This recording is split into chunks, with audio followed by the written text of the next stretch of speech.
Boa noite. Minha sogra me ligou há pouco e ela está meio desesperada. Ela não está podendo comer fora, está fazendo comida e diz ela que queimou os dedos na panela porque ela, enfim, se distraiu e acabou queimando os dedos. E vai dar bolha, né? Não tem jeito. E o pior que quando a bolha estourar, para ela passar álcool gel na mão, vai ser complicado. Podia ser uma piada, mas não é. É sério. E no meio dessa tempestade louca no Saara, eu lembro de uma canção que fala exatamente isso. Tempestade louca no Saara. É uma canção de Vanderly, onde Vanderly diz assim: o que sou, onde vou, tudo em vão, tempo de silêncio e solidão. Eu vou repetir. O que sou, onde vou, tudo em vão, tempo de silêncio e solidão. E nessa solidão que a gente vem sentindo, algumas pessoas andam me perguntando: Alexandre, você que fala tanto do Evangelho, o que a gente faz numa hora dessa? E eu tenho me calado, porque, como diz a canção, tempo de silêncio e solidão. É exatamente isso. Silêncio e solidão. Há muitos anos eu fiz um encontro pela Igreja Católica, chamava-se MMC, Movimento de Mensagem Cristã. E era feito num mosteiro no alto de Petrópolis. A primeira noite, nós chegávamos e havia uma ordem. Ninguém podia falar nada. Os 15 primeiros minutos foram desesperadores. Ninguém podia falar nada. E aquilo me tocou tão profundamente, aquilo foi tão marcante para mim, que eu vi como é difícil o tempo de silêncio e solidão. Quando a gente usa a palavra silêncio, talvez esse seja o momento da gente silenciar. Não é? Numa mesa onde havia uma ceia, um jantar, Pedro dá um soco na mesa quando Jesus dá uma notícia. Jesus noticia que naquela noite um deles iria o trair. E os apóstolos começam a discutir aquilo. Serei eu, mestre? Serei eu, mestre? Não, mas isso é impossível, isso não, isso como? Pedro calado. De repente Pedro vai dar um soco na mesa e diz: mestre, isso não! Eu morreria por ti, mestre, como assim? Claro que não, o senhor está errado. E Jesus diz para Pedro: cala-te, homem. E Pedro, ainda discutindo, diz: não, de forma alguma eu morreria por ti. E Jesus fala: não, fica calado, Pedro. Em verdade eu te digo que ainda essa noite, antes do galo cantar, tu terás me negado 3 vezes. Pedro perdeu uma oportunidade enorme de ficar em silêncio. E talvez a gente tenha perdido muitas oportunidades em silenciar. Quando acusamos, quando discutimos, quando socamos a mesa, né? E muitas vezes a gente soca a mesa dizendo assim: se eu tivesse um tempinho eu faria alguma coisa por alguém, eu ajudaria, eu daria um pouco desse tempo. O que a gente tem feito nesse tempo? A gente não pode sair de casa, mas não sair de casa não significa não sair de dentro da gente e estender a mão. E como diz a canção, tempo de silêncio e solidão. Porque nós não estamos sozinhos. A solidão não é estar só.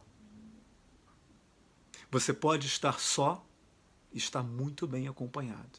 A solidão dói quando nós estamos conosco, e estar conosco torna-se uma péssima companhia. A solidão dói aí. Não é? E tempo de silêncio e solidão. E solidão eu lembro de Judas. Judas que não entendeu nada. Judas que troca todo o ensinamento de Jesus por 30 moedas de prata.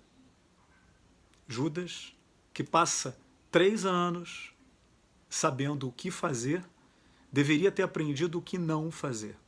E quando as pessoas hoje me perguntam o que fazer, eu costumo dizer, talvez a gente esteja precisando lembrar do que não fazer.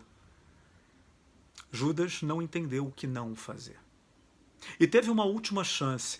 A história é clara. Quando Judas se aproxima de Jesus para dar o beijo, mostrando aos guardas quem era Jesus, com um beijo, Jesus olha nos olhos de Judas e fala assim: a que vieste? Presta atenção nisso. Jesus pergunta: a que vieste? Como quem quisesse dizer assim: tem certeza? Você tem certeza do que você está fazendo? Pensa, a que você veio? Será que a gente não está tendo uma chance de pensar, a que viemos? O que a gente está fazendo nessa oportunidade encarnatória, nessa oportunidade de vida? Talvez seja o momento da gente pensar o que não fazer. Porque há 2000 anos já nos foi ensinado o que fazer. E o que a gente tem feito? Muitas pessoas estão reclamando porque estão em casa sem receber um beijo. Jesus foi traído com um beijo. Talvez seja o momento da gente pensar o que não fazer. Porque Judas teve uma derradeira, uma última oportunidade para se abster de fazer o que foi fazer. Então talvez essa seja uma grande oportunidade da gente estar se abstendo de não fazer. Vamos pensar? A gente anda correndo, e de repente a nossa correria é parada, é travada. Judas correu demais para entregar o mestre por 30 moedas de prata. A gente reclama da atitude de Judas, mas a gente anda trocando Jesus por quanto? Aqueles ensinamentos nos dados há 2000 anos, a gente anda trocando pelo quê? O que a gente anda fazendo com aquilo? É incrível, né? E esse momento é o momento da gente de repente pensar, aqui viemos. Tempo de silêncio. Pedro não conseguiu silenciar quando devia. E quando deveria ter falado, ele silencia. Judas, que preferiu 30 moedas de prata do que todos aqueles ensinamentos, acabou ficando só. Para não ficar só, correu atrás de coisas materiais. E de que adiantou? Ficou só, não é? Então, eu acho que tudo isso é para a gente pensar. Não no que fazer, mas o que não fazer. Judas teve um mestre fantástico, assim como Pedro. Tempo de silêncio e solidão, diz a canção. E diz a história que quando Judas observa o que fez, não é? Ele teve um tempo para pensar só no que tinha feito. Ele vai até os fariseus e leva aquele saco com 30 moedas de prata.